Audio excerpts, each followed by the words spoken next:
आत्मचरित्र, समीक्षा या सर्वच वाङ्मय क्षेत्रात लेखन केलेले आहे.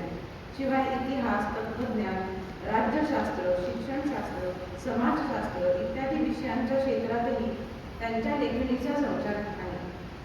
त्यांनी लिहिलेल्या चरित्रात लोकमान्य टिळक यांचे 3 खंडात्मक चरित्र अधिक महत्त्वपूर्ण आहे. मराठी वाचकांना आणि लेखकांना वाङ्मयाची गोडी लावण्यात केळकरांचा मोठा वाटा आहे. साहित्य सम्राट सचिन केळकर दीर्घकाळ केसरी व मराठा वृत्तपत्राचे संपादक होते. त्यांनी मोठ्या प्रमाणात साहित्याची सेवा केली. केळकर ही एक व्यक्ती नव्हती, तर लोकांच्या आदरास व विश्वासास पात्र ठरलेली संस्था होती. केसरी व मराठा या पत्रांचे वेळोवेळी संपादन करून त्यांनी टिळकांना सहकार्य केलंच, परंतु त्यांच्या राजकीय चळवळींनाही सहकार्य केले.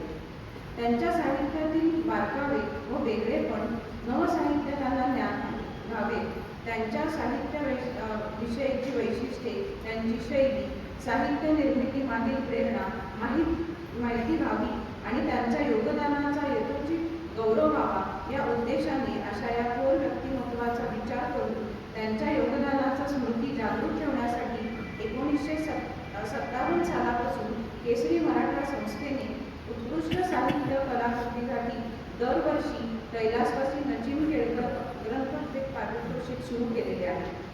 वाङ्मय निर्मितीला प्रोत्साहन मिळावे हे या पारितोषिकामागील प्रयोजन आहे. महाराष्ट्राच्या जडणघडणीत ज्या व्यक्तींनी अतिशय मोलाचे योगदान दिले त्यामध्ये डॉक्टर इरावती कर्वे यांचे स्थान अग्रभागी आहे. वैचारिकदृष्ट्या महाराष्ट्र समृद्ध आहे, त्यामागे इरावती कर्वे यांच्यासारख्या व्यक्ती आहेत. हे कधीही विसरून चालणार नाही. त्यांचे कार्य भारतीय ज्ञान शाखांसाठी दिशादर्शक ठरेल. अखिल भारताचे नव्हे तर जगभर आपल्या संशोधन पद्धतीमुळे नव्या वाटांचा परिचय करून देणाऱ्या इरावती कर्वे आजच्या पिढीला त्यांची ओळख नव्याने करून देण्याचा यशस्वी प्रयत्न प्रतिभा कणेकर यांनी त्यांच्या ग्रंथात केलेला आहे. ते लक्षात घेऊन आम्ही विश्वस्तांनी आणि केसरीच्या संपादक मंडळींनी कणेकर यांच्या ग्रंथांची निवड केलेली आहे. 1970 मध्ये इरावती कर्वे यांचे निधन झाले, म्हणजे जवळपास 55 वर्षे उलटून गेलेली आहेत. तरीही त्यांच्या संशोधनाचे मोल कमी झालेले नाही. एक संशोधक म्हणून इरावती कर्वे या ग्रंथातून आपल्याला भेटतात. त्याचवेळी त्यांच्या वैचारिक आणि ललित साहित्याचा पैलू देखील प्रतिभा कणेकर यांनी ओघवत्या शैलीत मांडलेला आहे. मानव वंशशास्त्राच्या संशोधिका, त्याचबरोबर स्त्री जीवनाच्या उन्नतीसाठी धडपडणाऱ्या, त्यासाठी निर्भीडपणे लेखणी चालवणाऱ्या इरावती कर्वे यांचे ओळख या ग्रंथातून होते. साहित्य अकादमी विजेत्या युगात जे अतरंग देखील यातून समजते. या ग्रंथासाठी कणेकर यांनी घेतलेली मेहनत पानोपानी दिसते. ग्रंथ निवडीचे तेही एक कारण आहे.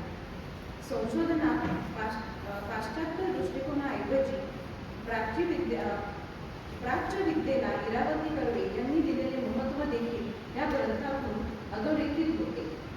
कुतूहल, चिंतन, माणुसकीचा गरिमा, विशिष्ट विषयांवरील अज्ञात पैलू अफाट परिश्रमाने जगासमोर आणण्याची ओढ ही इरावती कर्वे यांच्या वैशिष्ट्ये नव्या पिढीसमोर यावी, त्यांना प्रेरणा मिळावी या भूमिकेतून आज आम्ही डॉक्टर प्रतिभा कणेकर यांच्या इरावती कर्वे भारतीय मानवशास्त्राच्या प्रांगणातील आद्य दीपमाळ या पुस्तकाचा गौरव करत आहोत.